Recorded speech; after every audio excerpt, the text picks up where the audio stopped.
नमस्कार साथियों, स्वागत है आपका जीनोम लैब साइंस में। एक बार जल्दी से बता दें, ऑडियो वीडियो क्लियर है क्या? तो हम तुरंत क्लास को स्टार्ट कर देंगे। फटाफट से बता दो मुझे एक बार, जो लोग क्लासेस में अभी आ चुके हैं। तो आज की जो हमारी क्लास होने वाली है वो आई पर होने वाली है। आँख पर हम पढ़ने वाले हैं आज की क्लास में। ठीक है, बहुत अच्छा टॉपिक है और तगड़ा कॉन्सेप्ट है भाई। इस टॉपिक में कॉन्सेप्ट इतना ज़बरदस्त है कि आपके अगर कॉन्सेप्ट क्लियर होंगे तो आप एग्ज़ाम में क्वेश्चन सही करके जाओगे, और अगर आपके कॉन्सेप्ट क्लियर नहीं है तो आप रटने कितनी बैठो, आपको क्वेश्चन कभी सही आप नहीं कर पाएंगे। ठीक है, तो आज की क्लास बहुत अच्छी है, बहुत इम्पोर्टेंट होने वाली है एग्ज़ाम में। अब ये वाले चैप्टर से बहुत क्वेश्चन बनने लगे हैं।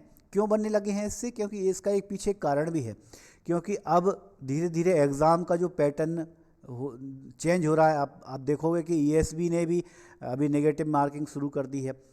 तो जहाँ पर ये नेगेटिव मार्किंग वाले एग्ज़ाम होते हैं उसमें क्वेश्चन छोटे रखे जाते हैं, और ये चैप्टर ऐसा है जिसमें छोटे छोटे क्वेश्चन बहुत सारे बनते हैं। ज़्यादा लंबे लंबे क्वेश्चन बनाने की इसमें ज़रूरत ही नहीं, छोटे छोटे क्वेश्चन बनते हैं। तो सारे क्वेश्चन, मतलब इसमें बहुत सारे क्वेश्चन बन जाते हैं भाई। और जितने क्वेश्चन जो बनते हैं, अगर जिन्होंने अच्छे से नहीं पढ़ा, जिनके कॉन्सेप्ट क्लियर नहीं है, वो इस टॉपिक में बहुत कंफ्यूज होते हैं। ठीक है भाई, तो अपन समझेंगे इसको, बारीकी से समझेंगे इस चैप्टर को। और आज की क्लास को मैं थोड़े से इत्मीनान से लेके चलूँगा, थोड़ी सी स्लो स्पीड में लेके चलूँगा, ताकि आप के सारे जो डाउट है वो क्लियर होते हुए चलें। ठीक है भाई, तो आई, मैंने कहा भाई हम आई के बारे में आज पढ़ने वाले हैं। आई मतलब आँख हमारी, है ना। क्या होती है भाई आई? आई जो होती है वो स्पेशल सेंस ऑर्गन है। सेंस ऑर्गन, सेंसरी ऑर्गन ही हम पढ़ ही रहे हैं ये चैप्टर को। तो इसमें ये जो आई होती हैं ये विज़न के लिए रिस्पॉन्सिबल होती हैं। देखने का जो काम करती हैं वो कौन करती हैं? आँखें करती हैं। बड़ा बेसिक सी चीज़ है। कैसे होती हैं आई? आई जो होती हैं वो कैमरा लायक ऑर्गन होते हैं। कैमरा जैसे हमारे मोबाइल के कैमरा हैं, है ना, वीडियो शूटिंग वाले जो कैमरा होते हैं, तो उसी तरह की स्ट्रक्चर होता है इसका। ठीक है, एक्चुअली इसी से ही आँखों से ही आगे चल के साइंटिस्ट ने आँखों को ही सोच के और कैमरा बनाया होगा, है ना। ठीक है, तो आई जो है वो एक कैमरा लायक ऑर्गन है जो क्या करती हैं, लाइट रेज को रिसीव करके उन्हें इलेक्ट्रिकल इम्पल्स में कन्वर्ट कर देती हैं। जो लाइट की रेज आ रही हैं, है ना, जैसे आप मुझे देख रहे हो, है ना, या मैं कुछ और देख रहा हूँ, आसपास की चीज़ों को देख रहा हूँ, तो ये कैसे देख पा रहा हूँ? जो लाइट की रेज है वो रेज मेरी आँखों में जा रही हैं, और उन आँखों में वो रेज जो हैं फिर वो एक इम्पल्स को जनरेट कर रही हैं। वो इम्पल्स फिर हमारे ब्रेन में पहुँचकर एक इमेज बना रहा है। ठीक है, तो रेज को पहले ये इम्पल्स में कन्वर्ट करती हैं, इम्पल्स को फिर ये ब्रेन में पहुंचाती हैं आँखें। तो बहुत इम्पोर्टेंट है भाई। तो किस तरह से ये कन्वर्ट करती हैं, किस तरह से पूरी इमेज बनती है, ये सारे स्ट्रक्चर से अपन समझते हुए चलेंगे। ठीक है, तो बड़ा कॉम्प्लेक्स चैप्टर है ये। देखने में बड़ा सिंपल लगता है, लेकिन जब अपन पढ़ने बैठते हैं तो बड़ा कॉम्प्लेक्स लगता है। तो बहुत ध्यान से आपको क्लास को लेना है आज की, है ना। तो ये इम्पल्स जो मैंने बोला अभी, इम्पल्स बनाने की काम करती हैं आई। तो ये जो इम्पल्स होती हैं ये ऑप्टिक नर्व के द्वारा ब्रेन तक पहुंचती हैं, और फिर वहाँ पर जाकर विजुअल सेंसेशन प्रोड्यूस होता है, वहाँ पर फिर इमेज बनती है। ठीक है, तो ये ऑप्टिक नर्व क्या है वो अपन आगे पढ़ेंगे। ऑप्टिक नर्व के थ्रू इम्पल्स पहुँचती हैं। आई जो होती हैं वो स्फेरिकल होती हैं, लेकिन स्लाइटली ओवल होती हैं। गोल तो होती हैं लेकिन एकदम गोल नहीं है। हमारी जो आंखें हैं वो अंदर की तरफ से गोल हैं, लेकिन एकदम गोल नहीं है, थोड़ी सी ये इस ओवॉइड हैं।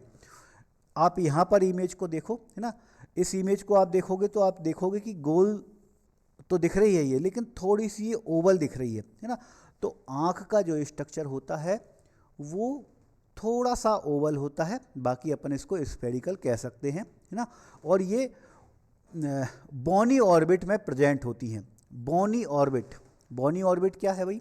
जब हम स्केलेटल सिस्टम पढ़ रहे थे तो स्कल में हमने देखा कि स्कल की जो बोन होती है वो यहाँ पर जाकर एक ढांचा बनाती है, एक खोखली जगह बनाती हैं, एक गुफा नुमा संरचना बनाती हैं, है ना।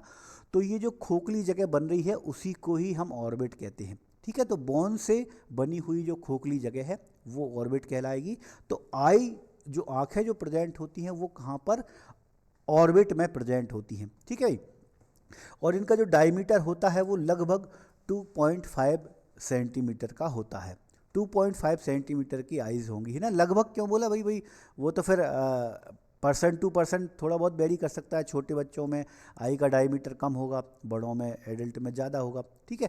तो एवरेज जो है वो 2.5 सेंटीमीटर आपको याद रखना है, ठीक है। बिल्कुल बेसिक से पॉइंट्स थे अभी आई के, अब अपन डीपली इसको समझते हुए चलेंगे, है ना। तो आगे बढ़ते हैं अपन भाई।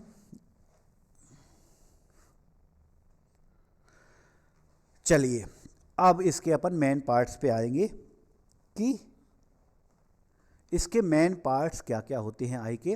तो मेन पार्ट्स में जब हम ह्यूमन के आई के बारे में पढ़ेंगे तो हम इसे 3 पार्ट में डिवाइड करके समझते हुए चलेंगे। 3 पार्ट में आई को डिवाइड किया जाता है। पहला पार्ट है एसेसरी स्ट्रक्चर। एसेसरी स्ट्रक्चर मतलब जो हमारी मेन आई है, उस आई ऑर्बिट में ऐसी तो प्रेजेंट होगी नहीं कोई, तो उसके आसपास के जो स्ट्रक्चर हैं वो सारे हमारे एसेसरी स्ट्रक्चर कहलाएंगे। दूसरा आई बॉल। मेन जो आई हम पढ़ने वाले हैं वो एक्चुअली आई बॉल को पढ़ने वाले हैं। आई बॉल से क्वेश्चन ज़्यादातर जो बनते हैं वो आई बॉल से बनते हैं, है ना। तो मेन काम हमारा आई बॉल का ही है एक्चुअली। और तीसरा होती है ऑप्टिक नर्व, जो मैंने थोड़ी देर पहले बोला कि आँख जो होती है वो रेज को इम्पल्स में कन्वर्ट करती हैं। तो इम्पल्स एक बार कन्वर्ट हो गई तो वो कन्वर्ट होकर जब आगे जाएंगी तो वो ऑप्टिक नर्व के थ्रू जाएंगी, ठीक है।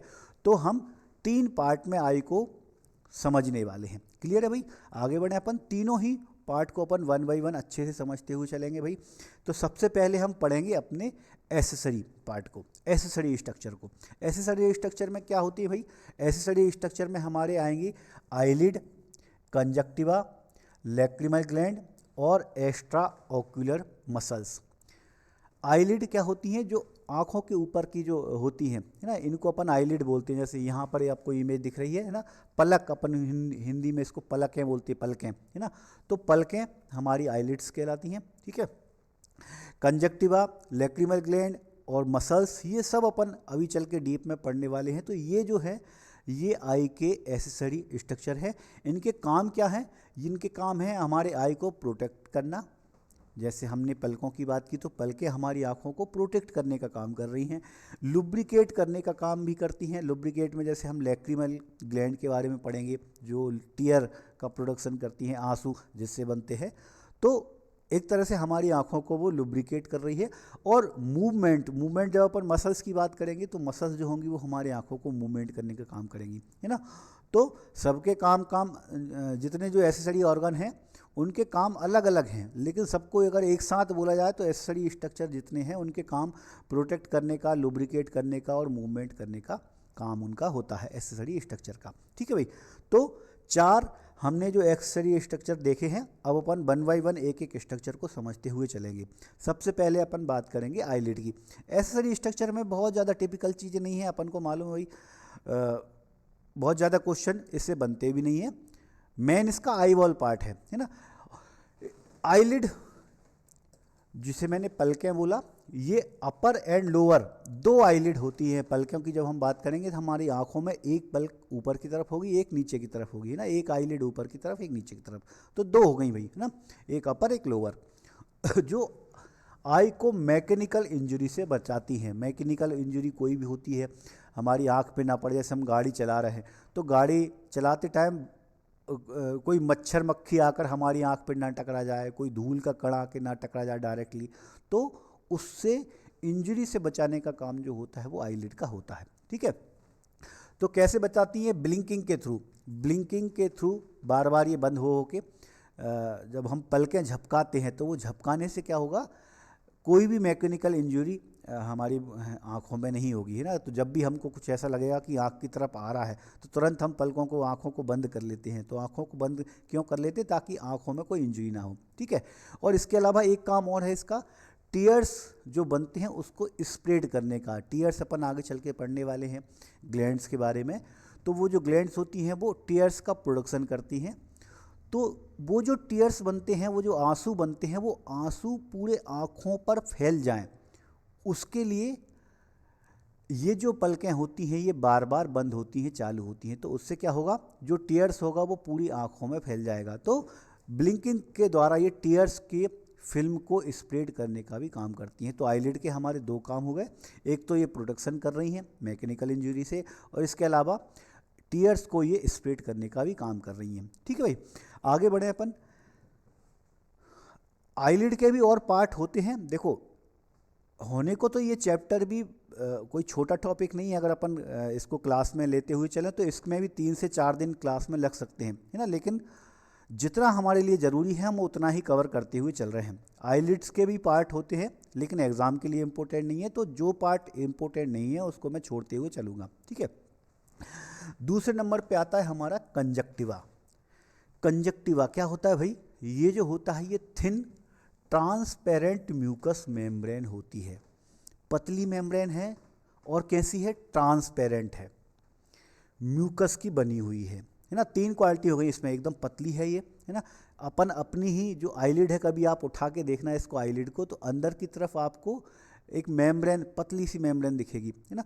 तो ये जो पतली सी मेम्ब्रेन है वही हमारी कंजक्टिवा है। ठीक है, म्यूकस मेम्ब्रेन होती है और आईलिड की इनर सरफेस पर और स्क्लेरा की एंटीरियर पार्ट को कवर करने का काम करती है। 2 जगह पे प्रेजेंट है ये। 2 जगह कौन कौन सी? एक तो हमारी आईलिड है, तो आईलिड में अंदर की तरफ की जो लेयर बना रही है वो कंजक्टिवा बना रही है, और इसके अलावा स्क्लेरा, स्क्लेरा अपन आगे चल के पढ़ने वाले, मैं थोड़ा सा शॉर्ट में यहाँ पर बताऊँगा। हमारी ये जो आँख दिख रही है, इस आँख का जो वाइट वाला पार्ट है, वाइट पार्ट जो आपको दिख रहा है उसे हम कहते हैं स्क्लेरा। ठीक है, तो इसका एंटीरियर पार्ट, इसके आगे वाले पार्ट को कवर करने का काम जो करती है वो कंजक्टिवा करती है। ठीक है भाई, तो प्रेजेंट कहाँ कहाँ पर है? आईलिड की इनर सरफेस पर और स्क्लेरा की एंटीरियर आगे के पार्ट पर ये कंजक्टिवा प्रेजेंट है। आगे बढ़े अपन। थर्ड नंबर पे हमारी है लैक्रिमल ग्लैंड। लैक्रिमल ग्लैंड जो होती हैं वो ऑर्बिट के अपर आउटर सुप्रोलेटरल पार्ट में ये प्रेजेंट होती हैं। यहाँ पर आप इमेज को देखोगे, इस इमेज में आप क्या देखोगे? ये हमारी आई है ना, आँख है ये, और ऊपर की तरफ फिर इसकी आईलिड हो गई। तो ये बोनी ऑर्बिट में ये ऊपर की तरफ प्रेजेंट है। ये वाले जो आपको इमेज दिख रही है, ये इमेज आपको दिख रही है लैक्रिमल ग्लैंड की। ठीक है, तो कहाँ पर प्रेजेंट है? ये ऊपर की तरफ प्रेजेंट है और अपर आईलिड, आईलिड के ऊपर प्रेजेंट है ये। बोनी ऑर्बिट में ऊपर की तरफ और अपर आईलिड के ऊपर की तरफ ये प्रेजेंट होती है। ठीक है, लैक्रिमल ग्लैंड जो होती है वो एक्सोक्राइन ग्लैंड होती है जो कि टीयर्स को सीक्रेट करती है। एंडोक्राइन और एक्सोक्राइन 2 तरह की ग्लैंड होती है भाई। जिनमें भी डक्ट प्रेजेंट होती है उन्हें अपन एक्सोक्राइन बोलते हैं। तो ये जो लैक्रिमल ग्लैंड होती हैं इनमें डक्ट प्रेजेंट होती है और डक्ट के माध्यम से ये आंसुओं को, टीयर्स को आंखों में छोड़ने का काम करती हैं। ठीक है, ये डक्ट जो होगी, देखो आगे चल के आप यहाँ पर देख रहे हो नेजो क्रेनियल डक्ट। ये जो डक्ट होती है इसके माध्यम से आंसू जो होते हैं वो नाक में चले जाते हैं, नोज़, नेज़ल कैविटी के अंदर चले जाते हैं। जैसे आप लोगों ने कभी नोटिस किया होगा, कभी कोई रो रहा होगा तो रोते टाइम उसकी नाक से भी पानी आने लगता है। तो क्यों आने लगता है नाक से पानी? क्योंकि जो डक्ट होती है वो नेज़ल कैविटी में ओपन होती है, तो उसके जो आंसू बनते हैं तो वो आंसू आँखों में तो फैलते ही हैं पहले, लेकिन बाद में फिर वो नेज़ल कैविटी में आ जाते हैं। किसके थ्रू? डक्ट के थ्रू आ जाते हैं। तो डक्ट प्रेजेंट है भाई इनमें, लैक्रिमल ग्लैंड में डक्ट प्रेजेंट होती है, इसीलिए हमने इनको बोला कि ये एक्सोक्राइन ग्लैंड होती है। ये जो होती है आई को लुब्रिकेट करने का काम कर रही हैं। ये तो भाई है ही, हमने देखा कि ये आंसुओं को जो बना रही हैं, पानी जैसा पदार्थ बना रही हैं, तो मतलब लुब्रिकेट कर रही हैं आँखों को, ताकि आँखों के मूवमेंट में दिक्कत ना। देखो लुब्रिकेशन की ज़रूरत पड़ती कहाँ पर है? जहाँ जहाँ पर मूवमेंट ज़्यादा हो रहा हो वहाँ पर लुब्रिकेशन ज़्यादा चाहिए होता है। ठीक है, तो जैसे अपने जॉइंट्स अपन ने पढ़े थे साइनोवियल जॉइंट्स, तो उनमें भी लुब्रिकेशन के लिए साइनोवियल फ्लूइड प्रेजेंट होता है। तो इसमें भी आई में भी लुब्रिकेशन की ज़रूरत पड़ रही है क्योंकि मूवमेंट बहुत हो रहा है। तो लुब्रिकेशन करने का काम जो होते हैं वो टीयर्स करते हैं। इसके अलावा प्रोटेक्शन भी कर रहा है ये, इसका काम भी प्रोटेक्शन का है। किस तरह से प्रोटेक्शन? एंटी बैक्टीरियल एक्शन के थ्रू। बैक्टीरिया वगैरह हमारी आँखों में अगर किसी वजह से चले जाए, है ना। अब देखो वो तो आसपास के जो एटमॉस्फेयर है उसमें सब कुछ प्रेजेंट है, बैक्टीरिया, वायरस, सब कुछ प्रेजेंट है। ठीक है, तो ऐसा पॉसिबल ही नहीं है कि आँखों में बैक्टीरिया नहीं जाएंगे, वो तो हवा के माध्यम से जाना ही है भाई। तो इसमें ये जो आंसू होते हैं इनमें एक इस तरह का एक एंजाइम प्रेजेंट होता है, लाइजोजाइम प्रेजेंट होता है। वो जो एंजाइम होता है वो बैक्टीरिया को किल करने का काम करता है, बैक्टीरिया को वो ख़त्म कर देता है। तो एक तरह से इनकी एक प्रॉपर्टी जो होती है वो एंटी बैक्टीरियल की प्रॉपर्टी भी होती है। इसके अलावा ये नरिशमेंट को में भी हेल्प करते हैं, आई के नरिशमेंट में भी ये हेल्प करते हैं। ठीक है, चलिए आगे बढ़े अपन लैक्रिमल ग्लैंड से आगे बढ़ते हैं। तो अगला आता है हमारा extra ocular muscles. Extra ocular का मतलब क्या हुआ? ऑक्यूलर मतलब होता है आई, है ना, और एक्स्ट्रा शब्द लग गया मतलब उससे बाहर निकलकर, उससे बाहर निकलने वाली मसल्स, आँखों से बाहर निकलने वाली मसल्स हमारी ऑक्यूलर मसल्स कहलाएंगी। ठीक है, चलिए तो एक्स्ट्रा ऑक्यूलर मसल्स की बात करेंगे तो 6 एक्स्ट्रा ऑक्यूलर मसल्स जो होती हैं वो आई को मूवमेंट करवाती है। हमारी जो आँख हम दाएं बाएं ऊपर नीचे देख रहे हैं, तो ये जो मूवमेंट हो रहा है ये मसल्स के थ्रू होगा भाई, क्योंकि हमारी बॉडी में जितने मूवमेंट है वो मसल्स के थ्रू हो रहे हैं। तो आई के मूवमेंट में 6 मसल्स यूज़फुल होती हैं, है ना। वैसे तो टोटल 7 होती है मसल्स, लेकिन उनमें 6 मसल्स जो होती हैं वो मूवमेंट के लिए यूज़फुल होती हैं, मूवमेंट करवाती हैं। ठीक है, अब ये 6 मसल्स के नाम आपको पढ़ने की बिल्कुल ज़रूरत नहीं है एग्ज़ाम के लिए। जो इम्पोर्टेंट है भाई मैं वही कवर कर रहा हूँ, है ना। अभी अपने मसल्स आने वाली हैं आई के अंदर, तो अपन जो मसल्स इम्पोर्टेंट हैं उनके पढ़ें, अपन फालतू में कचरा इकट्ठा क्यों करें अपने दिमाग में, है ना। तो अपन को सिर्फ आपको जो मालूम होना चाहिए एक्स्ट्रा ऑक्यूलर मसल, तो ये नंबर मालूम होना चाहिए। ये वाली इमेज देखो आप, है ना, इस इमेज से थोड़ा सा आप क्लियर होगे। ये हमारी आई बॉल है ना। तो इस आई बॉल से ये 4 मसल्स आपको कनेक्ट हुई दिख रही हैं। ये एक ऊपर होगी, एक बगल में, एक नीचे की तरफ और एक पीछे की तरफ। इसी तरह इसको मतलब एंटीरियर व्यू से सामने से देखा तो सामने से एक ऊपर, एक दाएं, एक बाएं और एक नीचे की तरफ। ठीक है, ये हमारी 4 हो गई। और इसके अलावा 2 और मसल्स होती हैं जो ऊपर से ही निकलती हैं, ये वाली, है ना। इनके नाम यहाँ शॉर्ट फॉर्म में लिखे SR, LR, MR, IR, SO, IO। तो मैंने शॉर्ट में ही रहने दिए ताकि आप इसके नाम के चक्कर में ना पढ़ें, क्योंकि आगे अपनी और मसल्स आने वाली हैं, तो जो इम्पोर्टेंट आने वाली है वो आप पढ़ो। ठीक है भाई, तो सिर्फ आपको याद क्या रखना है कि 6 मसल्स जो होती हैं वो हमारी आई को मूवमेंट के लिए यूज़फुल होती हैं। ठीक है भाई, चलिए तो ये था हमारा एसेसरी पार्ट। और एसेसरी पार्ट बिल्कुल बेसिक सा है, बहुत ज़्यादा इसमें टिपिकल कुछ नहीं है, कॉन्सेप्ट वाली चीज़ें नहीं है। मेन पार्ट आता है हमारे आई बॉल, और आई का जो मेन फंक्शन होता है वो आई बॉल ही कर रही हैं। ठीक है, यहाँ से हमारी तगड़ी कहानी शुरू होने वाली, तगड़ा कॉन्सेप्ट जो शुरू होने वाला वो यहाँ से शुरू होने वाला है भाई। ठीक है, तो अब अगले 15-20 मिनट आपको पानी भी नहीं पीना, क्योंकि अब पानी पीने उठ गए तो समझ लो ज़रा सा मिस किया और चूक जाओगे, है ना। तो आई बॉल, ये हमारी आई बॉल का स्ट्रक्चर आप देख रहे हो, है ना। आई बॉल का जब हम स्ट्रक्चर पढ़ेंगे तो इसके स्ट्रक्चर में इसका सबसे मेन पार्ट होता है इसकी लेयर्स, है ना। लेयर्स एक तरह से जो हमारी आँख है वो गेंद की तरह है, अंदर से कोई बहुत ज़्यादा पार्ट नहीं है अंदर, उसमें अंदर सिर्फ उसमें फ्लूइड भरा हुआ है, बाहर उसमें मेन पार्ट है। लेयर इसकी इम्पोर्टेंट है ना। और इसकी जो लेयर है वो 3 लेयर से मिलकर आई बॉल बनी हुई है। कौन कौन सी लेयर हैं भाई? तीनों। पहली है फाइब्रस ट्यूनिक, या फिर हम इसको फाइब्रोसा भी कह सकते हैं। दूसरी है बस्कुलर ट्यूनिक, या फिर हम इसको वस्कुलोसा भी कह सकते हैं। और तीसरी है नर्वस ट्यूनिक, जिसको हम नर्वोसा भी कह सकते हैं। नाम से थोड़ा सा कोरिलेशन बन रहा है आपके दिमाग में, बन रहा होगा। क्या बन रहा होगा?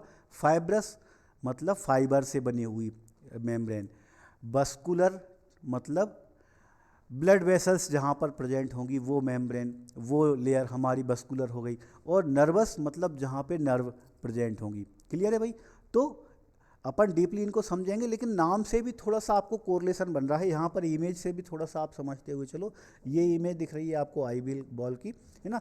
तो इस आई बॉल में सबसे ऊपर की तरफ यहाँ पर देखो 3 अलग अलग कलर से आपको समझाया गया है। सबसे ऊपर वाली लेयर जो है वो ब्लू कलर से है ना। ये ब्लू कलर से जो लेयर है सबसे ऊपर वाली, ये है हमारी फाइब्रस ट्यूनिक। ठीक है।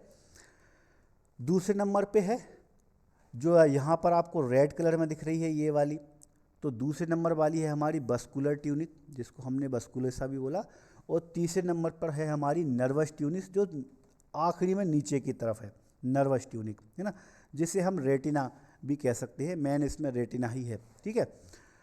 अब इसके अंदर हम पढ़ने वाले क्या हैं, है ना, एक तो आपको ये याद रखना है आउटर कौन सी, आउटर वाली फाइब्रस, मिडिल वाली बस्कुलर और सबसे अंदर वाली हमारी नर्वस ट्यूनिक।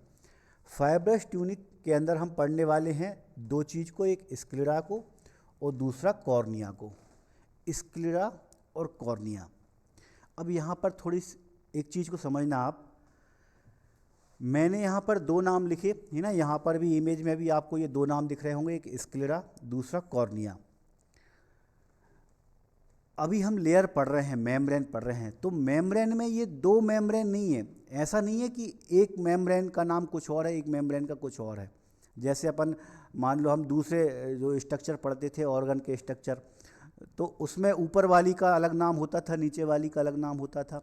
यहाँ पर ऐसा बिल्कुल भी नहीं है। यहाँ पर क्या है फिर, यहाँ पर लेयर के पार्ट्स के नाम है भाई। जैसे मान लो ये बॉल है ना, इस बॉल में जो आप येलो वाला पार्ट देख रहे हो ना, इसको आप एक मान के चलो कि ये पूरी की पूरी एक मेम्ब्रेन से कवर है ना। तो इस मेम्ब्रेन में पूरा पार्ट येलो से कवर है और थोड़ी सी जगह पर ब्लैक से कवर है ना, एग्जाम्पल के तौर पे बताया। तो जहाँ तो ये मतलब कुछ ना कुछ येलो वाला पार्ट में कुछ अलग खासियत होगी, ब्लैक वाले पार्ट में कुछ अलग खासियत होगी। तो ये जो नाम जो आपको अलग अलग दिख रहे हैं, एक्चुअली ये मेम्ब्रेन के पार्ट हैं। समझ में आ रहा है आपको, मेरी बात समझ में आ रही है आपको कि मेम्ब्रेन में कुछ जगह के कुछ फंक्शन अलग हो गए, तो जहाँ पे वो फंक्शन अलग हो गए उसका नाम अलग रख दिया, और जहाँ पे फंक्शन अलग है उसका नाम अलग रख दिया। तो जैसे मैंने अपने पहली लेयर की बात की फाइब्रस ट्यूनिक, तो इसमें दो नाम आए हैं, एक स्क्लेरा और दूसरा कॉर्निया, है ना। तो स्क्लेरा, जब आप इस इमेज को मैं थोड़ा क्लियर करके अच्छे से दिखाऊं, तो यहाँ पर देखना आप इमेज को, तो जब तक ये मेम्ब्रेन पूरी बॉल को कवर कर रही थी तब तक तो हमने स्क्लेरा बोला, लेकिन इतने पार्ट को कवर करने के लिए, अब मैंने रेड कलर से लिया था, मैं दूसरा कलर ले लेता हूँ भाई, इतने पार्ट को कवर कर रही है तो इसको हमने बोल दिया कॉर्निया, ठीक है। तो मेम्ब्रेन के ही पार्ट के नाम है ये, दो अलग अलग मेम्ब्रेन नहीं हो गई। मेम्ब्रेन तो सिर्फ एक ही है, लेकिन वो जब दूसरी जगह पहुंची तो दूसरा नाम हो गया, पहली जगह थी तो कुछ और नाम था, है ना। तो स्क्लेरा और कॉर्निया। इसी तरह से हम बस्कुलर ट्यूनिक की बात करेंगे, तो बस्कुलर ट्यूनिक में भी हम तीन पार्ट को समझेंगे, आइरिस, सीलियरी बॉडीज और कोरोइड। क्या क्या नाम है इसके, आइरिस, सीलियरी बॉडी और कोरोइड। यहाँ पर स्ट्रक्चर में देखो आप, आइरिस, सीलियरी बॉडी और कोरोइड, है ना। सेम चीज़ यहाँ पर भी फॉलो होगी। लेयर के ये अलग अलग लेयर के नाम नहीं है, आइरिस, सीलियरी बॉडी और कोरोइड, ये सिर्फ लेयर के अलग अलग पार्ट हैं, अलग अलग जगह पे जहाँ पर प्रेजेंट है वहाँ के पार्ट हैं, है ना। बाकी नर्वस ट्यूब में और इस तरह का अलग अलग पार्ट नहीं होते। तो जो हमने स्ट्रक्चर यहाँ पर देखे, वन बाय वन अपन एक एक को समझते हुए चलेंगे, है ना। क्या क्या स्ट्रक्चर देखे, स्क्लेरा देखा, कॉर्निया देखा, आइरिस, सीलियरी बॉडीज, कोरोइड और हमारा रेटिना। नर्वस ट्यूनिक के अंदर हमारा रेटिना आएगा, ठीक है। तो इनको अपन वन बाय वन समझेंगे, क्लियर है भाई। चलिए, तो अपन अब पहले लेयर पे चल रहे हैं। पहली लेयर हमारी थी फाइब्रस ट्यूनिक। तीनों लेयर को अपन कवर करेंगे, तो तीनों लेयर में सबसे पहली लेयर हमारी फाइब्रस ट्यूनिक, है ना। फाइब्रस ट्यूनिक में भी हमने दो पार्ट समझेंगे। दो पार्ट में पहला पार्ट हमारा स्क्लेरा, है ना। स्क्लेरा क्या होता है भाई, स्क्लेरा जो होता है वो वाइट ओपेक आउटर पार्ट है। बाहर की तरफ जो पार्ट हमको दिखाई दे रहा है, हम जब आँखों को देखते हैं तो आँखें देखो, ज़्यादातर पार्ट आँखें सफ़ेद दिखाई देती है ना, ये इस तरह से ये इमेज आपको दिख रही है ना। तो इसमें जो सफ़ेद वाला पार्ट आपको दिख रहा है, वाइट पार्ट जो दिख रहा है, वो हमारा है स्क्लेरा, क्लियर है। कैसा है ये, ओपेक है। ओपेक का मतलब क्या होता है, ओपेक का मतलब होता है थोड़ा सा धुंधला, वाइट, है ना, आउटर कोट, है ना। और ये क्या काम करता है स्क्लेरा, ये आई को शेप और प्रोटेक्शन देने का काम करता है। तो ये वाली जो लेयर होती है स्क्लेरा, ये आई को शेप देने का काम करती है और प्रोटेक्शन करने का काम करती है। इसी से ही एक्स्ट्रा ऑक्यूलर मसल्स यहाँ पर अटैच होती, जो थोड़ी देर पहले अपन एसेसरी के अंदर पढ़ रहे थे, है ना। तो मसल्स में जो मसल्स अपन थोड़ी देर पहले बात कर रहे थे कि 6 मसल्स होती हैं जो आई को मूवमेंट कराती हैं, तो वो मसल्स जो होती हैं वो इसी पार्ट से ही कनेक्ट होती हैं। यहाँ पर इमेज में आप देखोगे तो ये कहाँ पर कनेक्ट हैं, ये वाइट वाले पार्ट में ही कनेक्ट हैं। और वाइट वाले पार्ट को हमने क्या नाम दिया, हमने कहा है स्क्लेरा। क्लियर है, आगे बढ़ें। स्क्लेरा के बाद में अगला पार्ट है हमारा कॉर्निया। कॉर्निया जो होता है वो ट्रांसपेरेंट और एंटीरियर पार्ट होता है। अब समझना आप मेरी बात को, यहाँ तक का जो पार्ट था वो तो था वाइट। ये इस इमेज को देखो आप, तो ये वाइट वाला जितना इमेज का मेम्ब्रेन दिख रही थी उसको हमने स्क्लेरा बोल दिया। लेकिन अब इसका कुछ पार्ट जो होता है वो ट्रांसपेरेंट होता है। कहाँ पर, यहाँ पर जो बीच में आप जो ब्लैक एरिया दिख रहे हो, इस जगह पर उसी मेम्ब्रेन का इस जगह पर जो लेयर होगी वो ट्रांसपेरेंट होगी। तो ये कहाँ पर है, ये हमें हमारी आंखों में आगे की तरफ ही प्रेजेंट है ना। इससे पहले वाली जो लेयर थी वो आई बॉल के चारों तरफ प्रेजेंट, ये स्क्लेरा जो थी वो आई बॉल के चारों तरफ प्रेजेंट है, पूरे बॉल को घेरे हुए है। जैसे मैंने यहाँ पर बॉल को आपको समझाया, तो बॉल में यहाँ पर जो येलो दिख रहा है पार्ट आपको, है ना, इसको आप स्क्लेरा मान सकते हो, है ना। लेकिन इस वाले पार्ट को कवर करने का काम कौन कर रहा है, कौन सी लेयर कर रही है, हमारी कॉर्निया। लेयर अलग अलग नहीं है, कन्फ्यूज मत होना आप, लेयर तो एक ही है भाई। लेकिन उस लेयर में इतना पार्ट जो है वो ट्रांसपेरेंट है, और ट्रांसपेरेंट था तो इसका एक अलग नाम रख दिया भाई, और इसका अलग नाम क्या रख दिया, कॉर्निया, है ना। एंटीरियर पार्ट है, ये आगे की तरफ प्रेजेंट होता है। इसमें कोई भी ब्लड वेसल्स प्रेजेंट नहीं होती, ये अवस्कुलर होता है। आप देखोगे भाई वाइट वाले पार्ट में ब्लड वेसल्स प्रेजेंट होती हैं। कभी कभी जब बहुत कोई गुस्सा होता है या बहुत अपन पानी से आँखों को धो लेते हैं, बहुत ज़्यादा धो लेते हैं, है ना, तो कभी कभी आपने देखा होगा कि आंखें लाल हो जाती हैं। तो लाल क्यों हो जाती हैं, क्योंकि वहाँ पर ब्लड वेसल्स प्रेजेंट थी, तो ब्लड वेसल्स में ब्लड का फ्लो ज़्यादा होने की वजह से आंखें लाल हो जाती हैं। ठीक है, तो वो आंखें लाल क्यों हुई हैं भाई, क्योंकि वहाँ पर ब्लड की वेसल्स प्रेजेंट थी। ठीक है, लेकिन इतने पार्ट में, जो मैं बीच की बात कर रहा हूँ, इतने पार्ट में ब्लड वेसल्स प्रेजेंट नहीं होती। आपने कभी भी देखा होगा आंखें लाल होंगी तो वो सफ़ेद वाले एरिया में ही होंगी, काले वाले एरिया में कभी लाल नहीं होंगी। क्यों नहीं होंगी, क्योंकि वो जो पार्ट होता है वो एवस्कुलर होता है। इसमें मैक्सिमम रिफ्रैक्शन ऑफ लाइट होता है। लाइट का मैक्सिमम रिफ्रैक्शन जो होता है वो भाई यहीं पर होता है। रिफ्रैक्शन क्या है, रिफ्रैक्शन का मतलब होता है कि जब लाइट, हम 10वीं 12वीं क्लास में थे, स्कूल में थे, तो हम पढ़ते थे, क्या पढ़ते थे हम, लाइट अगर आ रही है और उसके बीच में हमने कांच को रख दिया तो क्या होगा, ये जो लाइट होगी इस कांच जैसे ही टकराएगी ये अपने रास्ते को बदल देगी, ये मुड़ जाएगी। तो इसी को ही हम लाइट का रिफ्रैक्शन कहते हैं। अब यहाँ पर लाइट का रिफ्रैक्शन हो क्यों रहा है, क्योंकि अब देखो एकदम अगर ग्लास को एकदम सीधा हो तो उससे रिफ्रैक्शन होने के चांसेस कम होते हैं, है ना। लेकिन हमारी आँख जो है वो तो गोल है भाई, तो गोल है मतलब जब आँखों पे रेस पड़ेंगी तो वो एक अलग अलग एंगल पे पड़ेंगी, है ना, पहली चीज़। दूसरी चीज़, मीडियम चेंज हो रहा है। अभी पहले जब रेज आ रही थी तो वो हवा के माध्यम से आ रही थी, है ना, तो एटमॉस्फेयर से हवा के माध्यम से आ रही थी, तो हवा का मीडियम अलग था। और आँखों के अंदर, जब वो आँखों के अंदर जैसे इंटर की तो वहाँ पर मीडियम चेंज हो गया। ठीक है, तो जैसे ही मीडियम चेंज होता है भाई, तो लाइट का जो पाथ होता है वो चेंज हो जाता है, अलग अलग एंगल पर वो रिफ्रैक्ट हो जाती हैं। तो इसी को ही हम रिफ्रैक्शन कहते हैं। और ये जो होती हैं वो हाईली सेंसिटिव होती हैं, क्योंकि यहाँ पर नर्व की सप्लाई बहुत ज़्यादा है। तो ये पार्ट जो है वो कॉर्निया, यहाँ पर क्या होगा, नर्व की सप्लाई ज़्यादा है, और नर्व की सप्लाई ज़्यादा हुई तो ये सेंसिटिव होती हैं, हाईली सेंसिटिव होती हैं भाई। ठीक है भाई, तो हमारे आउटर वाली लेयर में हमने दो चीज़ें देख ली, कौन कौन सी चीज़ें, स्क्लेरा को देख ली है और कॉर्निया को देख लिया है। क्लियर है, अब अपन आगे बढ़ें। अगली हमारी लेयर आ गई है बस्कुलर, बस्कुलोसा। अभी हम फाइब्रस को पढ़ रहे थे, फाइब्रोसा को पढ़ रहे थे, अब हम आ गए हैं बस्कुलर पर, जहाँ पर ब्लड वेसल्स प्रेजेंट हैं। आगे बढ़ते हैं भाई। तो बस्कुलर ट्यूनिक जो होती है वो मिडिल लेयर होती है, और मिडिल लेयर में हम कौन कौन से पार्ट देखेंगे, तो मिडिल लेयर में हमने 3 शुरुआत में नाम देखे थे, है ना। तो तीनों नाम को अपन 1 बाय 1 कवर कर रहे हैं। सबसे पहला नाम था हमारा आइरिस। आइरिस जो होता है वो कलर्ड पार्ट होता है, आँखों का कलर्ड पार्ट। यहाँ पर आप देख रहे हो आँख की इमेज, तो आँख में ये बीच वाला जो एरिया है ना, किसी में ये ब्लैक दिखता है, किसी में थोड़ा सा ब्लू, किसी में भूरा दिखता है कलर, है ना। तो कलर चेंजेस अलग अलग पर्सन टू पर्सन अलग अलग हो सकता है। तो आँखों का ये जो कलर होता है, ये कलर इस आइरिस की वजह से ही है। आँखों का कलर पार्ट जो होता है वो आइरिस होता है भाई, ठीक है।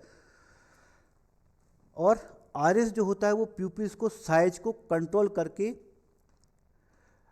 अमाउंट ऑफ लाइट को रेगुलेट करने का काम करता है। ये जो आइरिस होता है ना, ये आइरिस क्या काम करता है, ये आइरिस इसका जो छेद है ना, उस छेद का नाम दिया हमने, क्या नाम दिया उसका नाम, प्यूपिल। उस प्यूपिल के छेद को ये छोटा भी कर सकता है, बड़ा भी कर सकता है। छोटा और बड़ा क्यों कर रहा है, जब भी इसको लगेगा कि लाइट को ज़्यादा आना चाहिए तो ये अपने छेद को बड़ा कर देगा। जैसे मान लो मैं फॉर एग्जांपल समझाऊं कि ये हमारा आइरिस है ना। तो आइरिस में ये वाला जो पार्ट आप देख रहे हो, इसके लिए मैंने नाम क्या दिया, प्यूपिल, है ना। प्यूपिल हमने किसको बोला है भाई, बीच वाला एरिया को जो खाली है ना। अब इससे कितनी लाइट जा रही है ये डिपेंड करेगा कि ये छेद कितना बड़ा है ना। अगर छेद बड़ा होगा तो लाइट ज़्यादा जाएगी, अगर छेद छोटा होगा तो लाइट कम जाएगी। तो आइरिस क्या करता है, आइरिस उस छेद को छोटा या बड़ा करने की कैपेसिटी इसमें पास होती है। तो कितनी लाइट जाना चाहिए ये डिसाइड करता है आइरिस। क्लियर है। तो आइरिस कैसे करता है भाई प्यूपिल को छोटा बड़ा। प्यूपिल का मतलब समझ गए हो आप, प्यूपिल कोई स्ट्रक्चर का नाम नहीं है, किसी भी पार्ट का नाम नहीं है। प्यूपिल हमने किसको बोला है, जो बीच वाला एरिया जो छेद है उसको हमने प्यूपिल बोला, है ना। तो ये छेद को मतलब प्यूपिल को छोटा या बड़ा करने के लिए इसमें कुछ मसल्स होती हैं, 2 तरह की मसल्स। 2 तरह की मसल्स कौन सी, पहली होती है सर्कुलर और दूसरी होती है रेडियल। सर्कुलर मसल्स जो होती हैं उसे हम स्फिंक्टर पेपिली भी बोलते हैं, और रेडियल जो मसल्स होती हैं उन्हें हम डायलेटर पेपिलरी भी बोलते हैं, है ना।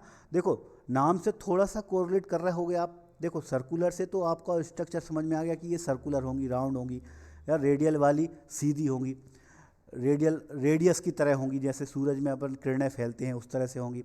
और इनके जो कोष्टक में लिखा है भाई दूसरा नाम डायलेटर प्यूपिली, तो डायलेटर मतलब ये डायलेट करती होंगी, स्प्लिंटर जो होंगी वो उसको कम करती होंगी। तो कंस्ट्रिक्ट करने का काम जो होता है वो सर्कुलर वाले का होता है, और डायलेशन करने का काम जो होता है वो रेडियल का होता है। दोनों को अपन थोड़ा और अच्छे से समझें भाई। आइरिस को बड़ी इंपॉर्टेंट है आइरिस हमारे लिए।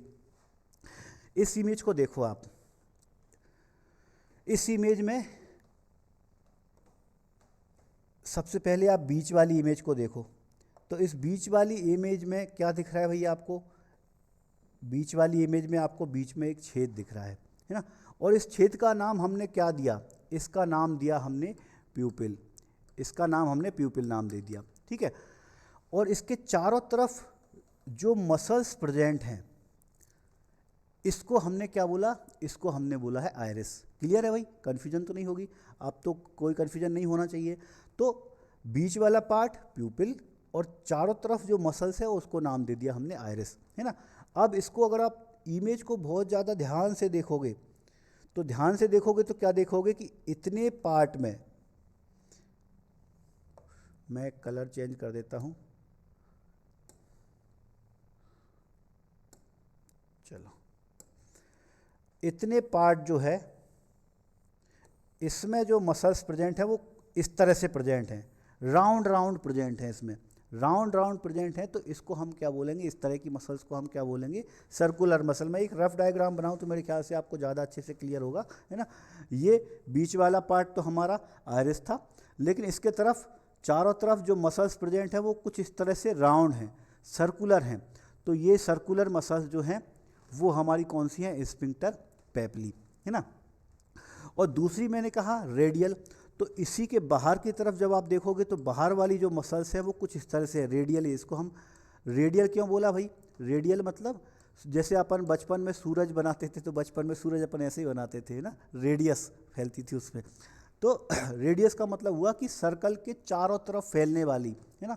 तो रेडियल मसल्स बाहर वाली जो होंगी उन्हें अपन रेडियल मसल्स बोलेंगे, है ना। तो आयरिस में अंदर की तरफ जो मसल्स प्रेजेंट होती हैं वो होती हैं सर्कुलर, बाहर की तरफ जो मसल्स प्रेजेंट होती हैं वो होती हैं रेडियल। क्लियर है? और अंदर वाली मसल्स कंस्ट्रिक्ट करने का काम करती हैं। कंस्ट्रिक्ट करने का काम मतलब क्या हुआ भाई? ये छेद है प्यूपिल, प्यूपिल को अगर छोटा करना है, प्यूपिल को अगर छोटा करना है तो अंदर वाली जो मसल्स हैं वो आपस में खिंचेंगी और खिंचकर वो छेद को छोटा करेंगी। तो अंदर वाली जो मतलब जब भी छोटा होने का काम होगा, जब भी प्यूपिल्स को छोटा करना होगा, तो ये अंदर वाली मसल्स कंस्ट्रिक्ट होंगी और कंस्ट्रिक्ट होकर वो प्यूपिल को छोटा करने का काम करेंगी। ठीक है? और जब भी डायलेशन की बात होगी, मतलब जब भी इस छेद को और बड़ा करना हो, तो बड़ा करना होगा तो बाहर वाली जो मसल्स होगी वो डायलेट होगी, वो आपस में खींचेगी, तो खींच के वो प्यूपिल्स के साइज को बड़ा कर देगी। ठीक है? तो जब प्यूपिल्स का साइज छोटा होगा तो लाइट की जो रेज होंगी वो कम जाएंगी, और जब प्यूपिल्स का साइज ज़्यादा होगा तो लाइट की जो रेज होंगी वो ज़्यादा जाएंगी। क्लियर है? इनका क्या यूज़ है लाइट की रेज का, ये अपन आगे चल के पढ़ने वाले हैं। फिलहाल आप सिर्फ एनाटॉमी को समझो, फिजियोलॉजी को अपन लास्ट में एक बार देखेंगे। चलिए, तो पहला पार्ट अपन ने देख लिया आइरिस। किसका पहला पार्ट? हमारी मिडिल वाली लेयर का। कंफ्यूज मत होना आप, देखो हम टॉपिक के अंदर टॉपिक पढ़ते हुए चले जा रहे हैं। आई वाला ये जो चैप्टर है ना, मैंने जब स्टार्ट किया तो मैंने बोला कि ये बहुत कंफ्यूज करता है। कंफ्यूज क्यों करता है? उसके पीछे कारण है कि इसमें हेडिंग के अंदर हेडिंग आ रही हैं, है ना। तो पहली हेडिंग हमने शुरू की थी लेयर की। उस लेयर में हमने देखा कि 3 लेयर हैं। 3 लेयर में पहली लेयर में हमने स्क्लेरा और कॉर्निया को पढ़ लिया। दूसरी लेयर में हमने अभी आइरिस पढ़ा था। दूसरे नंबर पे आ गया हमारा सीलियरी बॉडी। अब जरा समझना मेरी बात को, ये हमारे आँख का स्ट्रक्चर है। इस आँख के स्ट्रक्चर में आइरिस की लेयर जो है वो सिर्फ इतनी है, यहाँ तक प्रेजेंट है ना। लेयर देखो, मैं एक बार एक रफ डायग्राम बनाऊं इसको समझाने के लिए, यही कि ये वाला जो आँख है इसका मैंने रफ डायग्राम यहाँ पर बनाया। ठीक है? अब इस रफ डायग्राम में मैंने इतना जो लेयर है, ये लेयर कंटिन्यू हो रही है ना, ये लेयर आई बॉल के चारों तरफ प्रेजेंट है, तो उसमें इतना पार्ट जो था वो था आइरिस, है ना। इस आइरिस के आगे कंटिन्यू हो गया है, तो आगे कंटिन्यू कौन सा हो गया है? Ciliary body. इसी इमेज को आप देखोगे तो इसमें इतना पार्ट था हमारा आइरिस, और इसी के आगे कंटिन्यू होकर इतना पार्ट जो है वो हमारा सीलियरी बॉडी है। ये दोनों तरफ प्रेजेंट है, दोनों तरफ नहीं एक्चुअली, यहाँ पर तो कट सेक्शन दिख रहा है तो कटिंग है इसलिए ये दोनों तरफ दिख रहा है, लेकिन ये एक्चुअल में गोल होगा। ये जो गोल होगा मतलब आइरिस के चारों तरफ प्रेजेंट होगा, है ना। जैसे ये मैंने आइरिस बनाया तो सीलियरी बॉडी कैसा होगा? इसके इस तरह से प्रेजेंट होगी। ठीक है? क्लियर है? आगे बढ़ूँ मैं। सीलियरी बॉडी जो होती हैं इनमें सीलियरी मसल्स प्रेजेंट होते हैं। मैंने इसीलिए पहले मसल्स के नाम नहीं पढ़ाया आपको, जो मूवमेंट वाली होती हैं, क्योंकि अभी आने वाली हैं मसल्स। तो इसमें जो मसल्स होती हैं वो सीलियरी मसल्स प्रेजेंट होती हैं, जो क्या काम करती हैं? जो एकोमोडेशन का काम करती हैं। एकोमोडेशन का मतलब ये लेंस के कर्वेचर को चेंज करेंगी। लेंस का कर्वेचर का मतलब क्या है भाई? लेंस जो होता है वो इस तरह का होता है आँख के अंदर, ये अपन आगे चल के पढ़ने वाले हैं। इस लेंस में इसका कर्वेचर डिसाइड करेगा कि रेस कितनी फैलेंगी या कितनी इकट्ठी होंगी, है ना। समझ में आ रही मेरी बात आपको? कितनी इकट्ठी होंगी, जितना ज़्यादा इसका कर्वेचर ज़्यादा होगा उतनी रेज इकट्ठी होंगी, जितना इसका कर्वेचर कम होगा उतनी रेज फैलेंगी। समझ में आ रही मेरी बात आपको? तो इसके कर्वेचर को डिसाइड करने का काम जो करता है वो कौन करता है? Ciliary body. क्लियर है? तो कर्वेचर चेंज होने से क्या होगा? कर्वेचर चेंज होने से क्या होता है भाई, मान लो कोई चीज़ हमारे दूर है और हम कोशिश कर रहे हैं कि वो हमें थोड़ा क्लियर दिखे, तो हमारी आँखें ऑटोमेटिकली क्या करेंगी, उसको दूर की तरफ सेट करेंगी। दूर की तरफ सेट करेंगी कैसे, लेंस के कर्वेचर को कम ज़्यादा करके, है ना। कोई चीज़ पास है, बहुत ज़्यादा पास लग रही, तो फिर भी हमारी जो आँखें होंगी वो खुद को एडजस्ट करने की कोशिश करेंगी। तो यह एकोमोडेशन का मतलब हो गया है एडजस्ट करना, चीज़ के हिसाब से, कोई भी वस्तु के हिसाब से जिसे हम देख रहे हैं उस वस्तु की दूरी के हिसाब से आँखों को एडजस्ट करना एकोमोडेशन कहलाता है। क्लियर है भाई। तो कोई दूर है या पास है उसके हिसाब से एडजस्ट कैसे करेंगी, ये एडजस्ट करेंगी लेंस के कर्वेचर को एडजस्ट करके। क्लियर है। दूसरा इसका एक और काम होता है एक्वस ह्यूमर का सीक्रेशन। एक्वस ह्यूमर का सीक्रेशन, ये क्या है भाई, एक aqueous humour. Aqueous humour actually liquid है जो कि आँख के आई बॉल के अंदर प्रेजेंट होता है। आई बॉल में एक्चुअली दो तरह के लिक्विड प्रेजेंट होते हैं, ये अपन आगे चल के सेगमेंट पढ़ने वाले हैं आई का। तो आई दो सेगमेंट में होती है। आगे वाले पार्ट जो सेगमेंट होगा, आगे वाला जो सेगमेंट होता है उसमें जो फ्लूइड भरा होता है, मतलब इतने पार्ट में, इसको मैं अगर यहाँ से काट दूँ आई को, है ना, तो इसके दो पार्ट हो गए, तो इसको हम सेगमेंट बोलते हैं, है ना। तो इसका आगे वाला पार्ट, एंटीरियर वाला जो सेगमेंट है, उसमें जो फ्लूइड भरा होगा उस फ्लूइड को हम बोलते हैं एक्वस ह्यूमर सीक्रेशन। क्लियर है। और उसके पीछे वाला जो पार्ट होगा, मतलब ये पार्ट, ये सारा का सारा पार्ट, इसमें जो फ्लूइड भरा होगा उसको हम बोलते हैं वाइट्रस ह्यूमर। क्लियर है। दो तरह के फ्लूइड हैं, उन फ्लूइड के नाम हैं ये। ह्यूमर से आप कंफ्यूज मत होना, कुछ और समझने लगो आप। ह्यूमर मतलब फ्लूइड, और फ्लूइड में दो तरह के फ्लूइड हैं आई के अंदर। आगे वाले पार्ट में है एक्वस ह्यूमर सीक्रेशन और एक्वस ह्यूमर, और अंदर वाले पीछे वाले पार्ट में है वाइट्रस ह्यूमर। तो भाई हमारी जो सीलियरी बॉडी होती हैं, सीलियरी बॉडी जो होती है वो एक्वस ह्यूमर को सीक्रेट करने का काम करती है। मतलब इस वाली जगह में जो फ्लूइड भरा होगा वो फ्लूइड को प्रोड्यूस कौन कर रहा है, उस फ्लूइड को प्रोड्यूस कर रही है हमारी सीलियरी बॉडी। क्लियर है भाई। आगे बढ़े, कोई कन्फ्यूजन हो तो मुझे बताते चलना। सीलियरी बॉडी के बाद में हम आगे बढ़ेंगे। अगला आता है हमारा कोरोइड। कोरोइड क्या है भाई, कोरोइड जो होती हैं वो हाईली वस्कुलर और पिगमेंटेड लेयर होती है। इस वाली इमेज को देखो आप, मैं एक बार इसको बड़ा कर दूं तो मेरे ख्याल से आपको ज़्यादा अच्छे से क्लियर होगा इमेज को। लो, एक बार मैंने फुल कर दी इसको। इसमें हमने ये तीन लेयर हैं हमारी, है ना। सबसे वाली बाहर वाली ब्लू थी, बीच वाली रेड थी और अंदर वाली येलो है ना। तो बीच वाली जो रेड थी उसमें इतनी लेयर, बीच वाली जो रेड थी उसमें इतनी लेयर को तो हमने कह दिया आइरिस। ठीक है।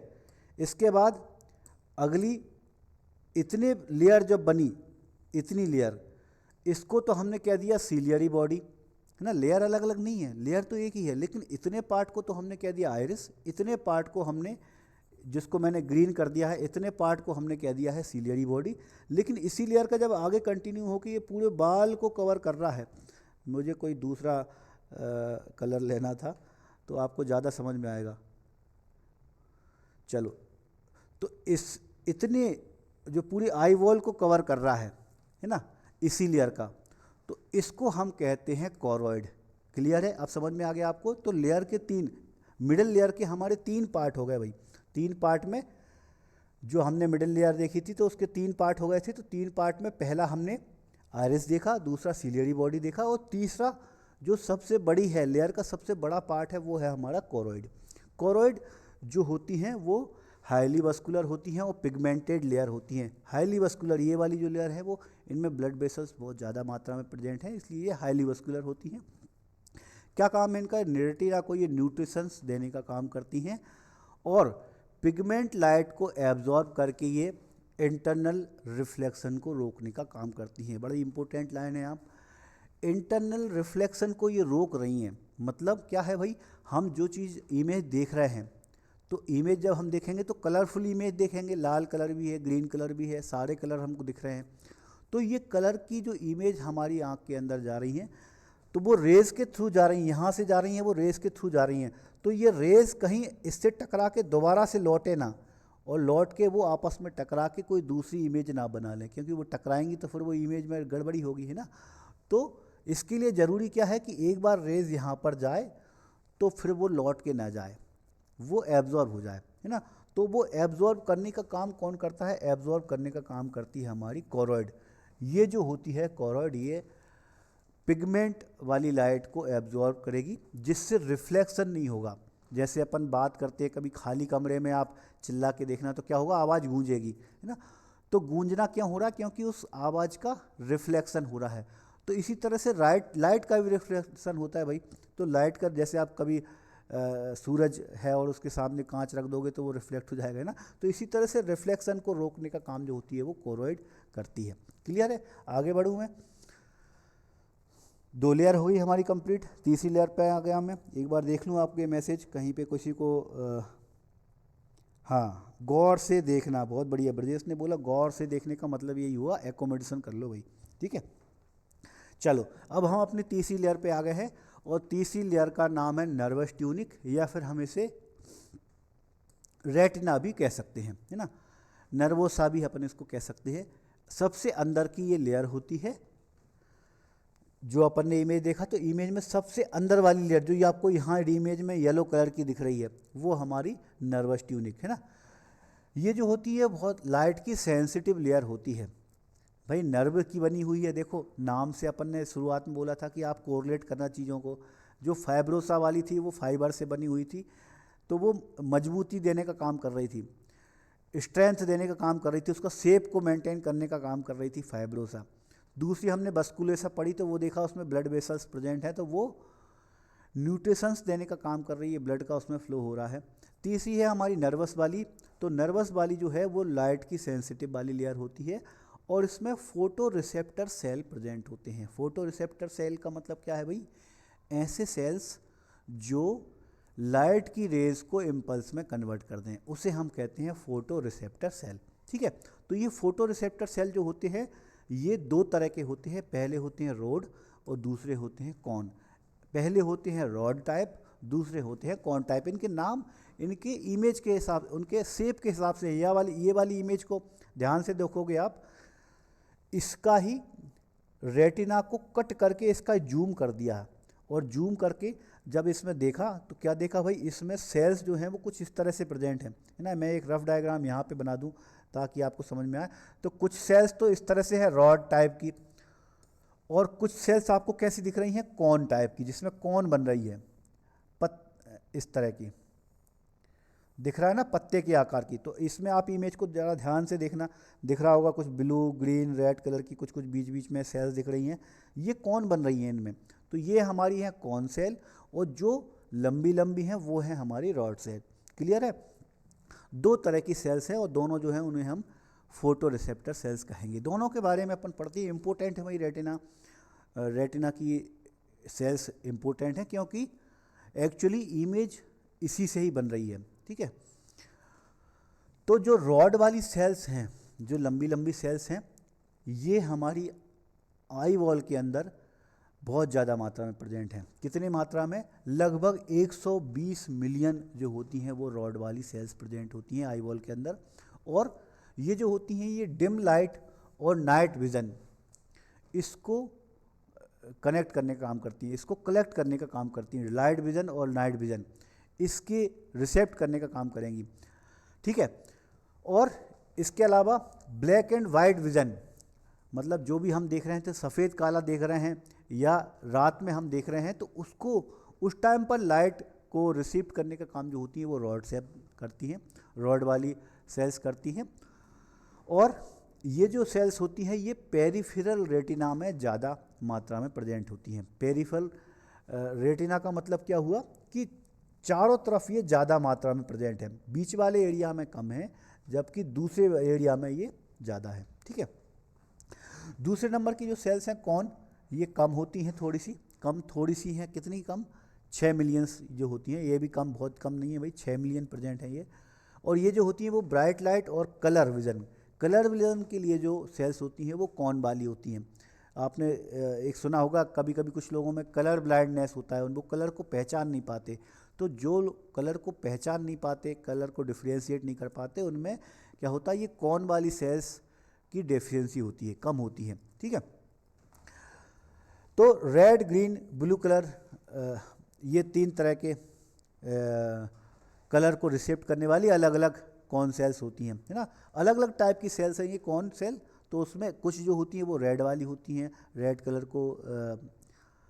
कलर को रिसीव करने के लिए। कुछ जो होती हैं वो ग्रीन कलर को रिसीव करती हैं, कुछ जो होती हैं वो ब्लू कलर को रिसीव करती हैं। ठीक है, ये जो होती हैं ये फोबिया सेंट्रलिस में सबसे ज़्यादा प्रेजेंट होती है। ये फोबिया सेंट्रलिस, इसका मतलब क्या है, बड़ा इंपॉर्टेंट वर्ड है ये।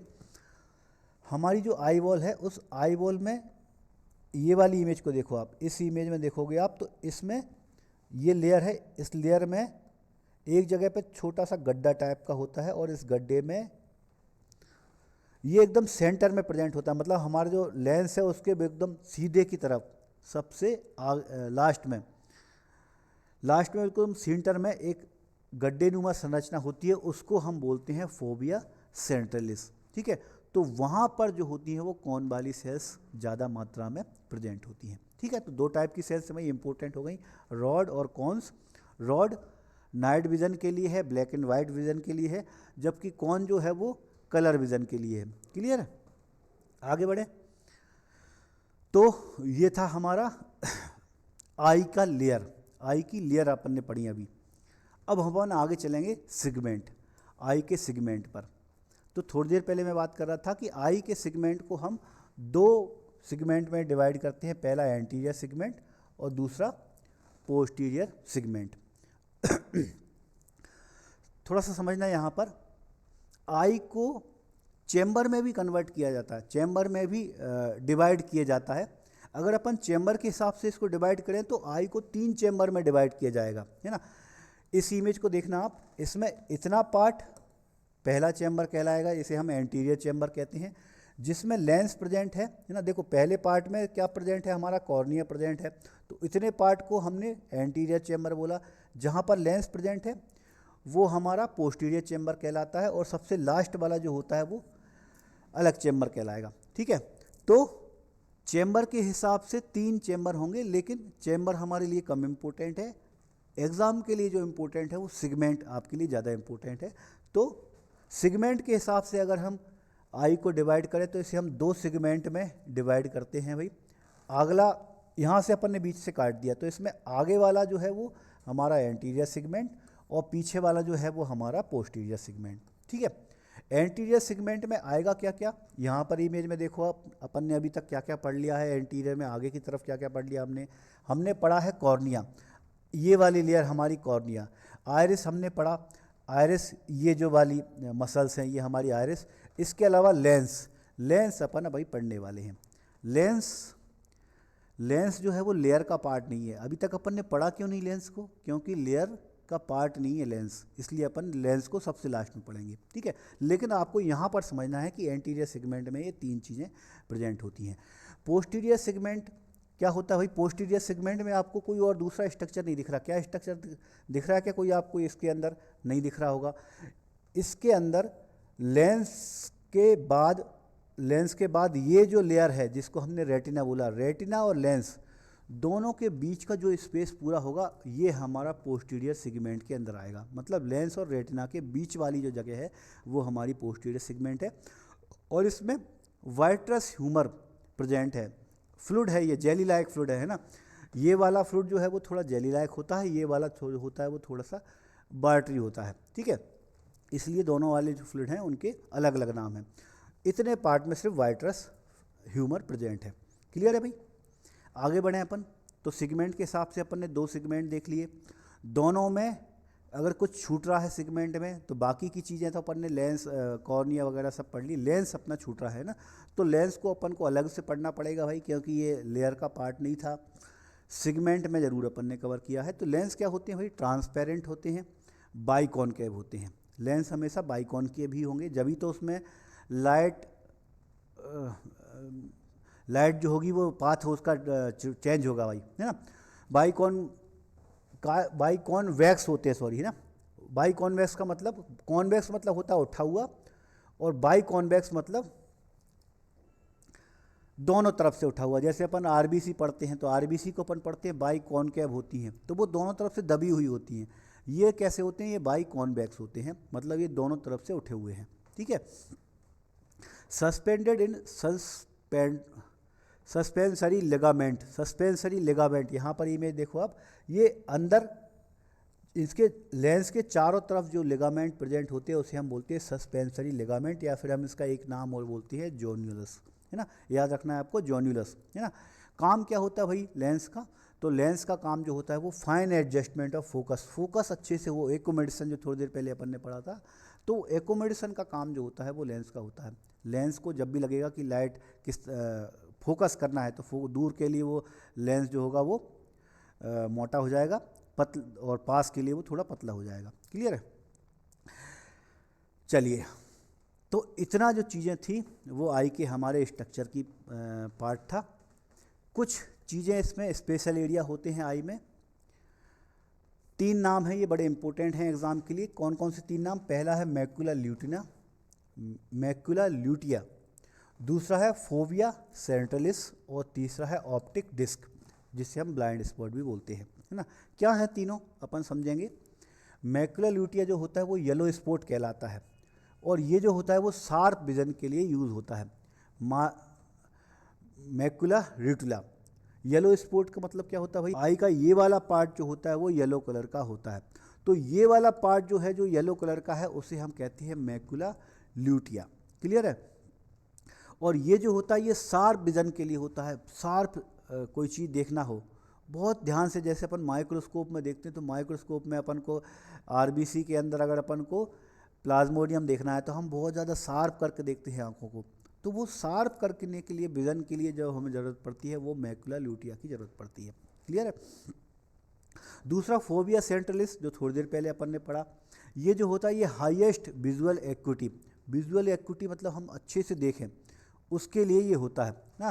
कहाँ पे प्रेजेंट है भाई फोविया सेंट्रलिस, तो अपन ने देखा था कि यहाँ पर एक गड्ढे नुमा संरचना है रेटिना के सबसे एकदम लेंस के एकदम बिल्कुल एकदम सीध पे हमारा फोविया सेंट्रलिस प्रेजेंट होता है, एकदम सेंटर में प्रेजेंट होता है, ठीक है।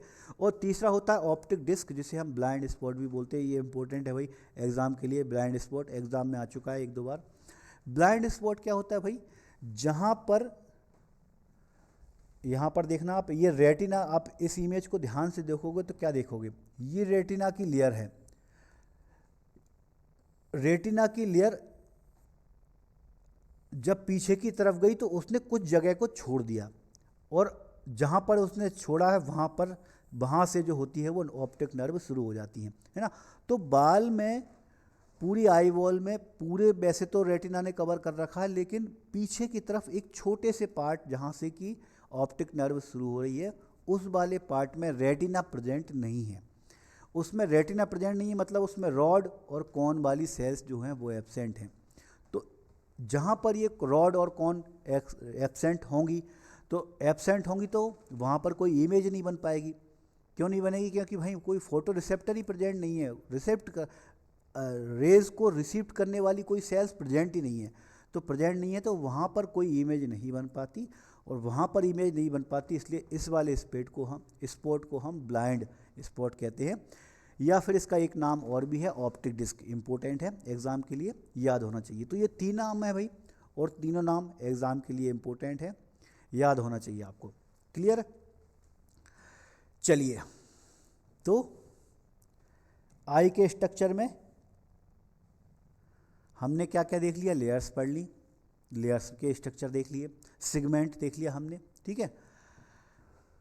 तो जब हमने शुरुआत की थी आँख की, आई को हमने स्ट्रक्चर में शुरुआत की थी, तो शुरुआत में हमने 3 हेडिंग ली थी।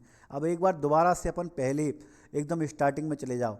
स्टार्टिंग में हमने 3 हेडिंग देखी थी, तो 3 हेडिंग में हमने सबसे पहले एसिडी स्ट्रक्चर के बारे में पढ़ा, दूसरे नंबर पे हमने हमारी आई बॉल के बारे में पढ़ा। एक तीसरी हेडिंग और बच रही है। तीसरी हेडिंग कौन सी बच रही है? Optic nerve.